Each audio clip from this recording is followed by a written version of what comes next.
dónde vas, gallo Pelayo? El gallo dice que del Red Bull europeo cuenta pollas, yo me meo. Y no será que Gazir, que se llama Gabriel, miente siempre en el recuento, más felatios que un lamento. No te metas con mi Michael, que no ha nacido Kun. Dame un thriller, puto killer, que tú no sabes ni ser.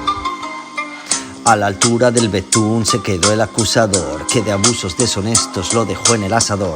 Jackson Mola, Rubeola, déjate de mindunciar, no te pongas a la altura de quien se dejó pagar.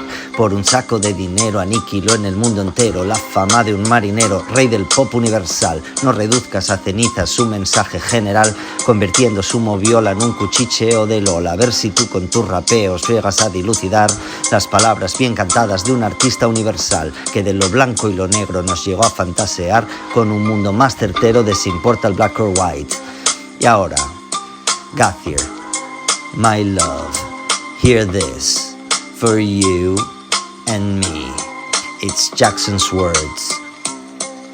Protection for gangs, clubs and nations, causing grief in the human relations. There's a tough war on a global scale. I'd rather hear both sides of the tale. See, it's not about races, just places, faces.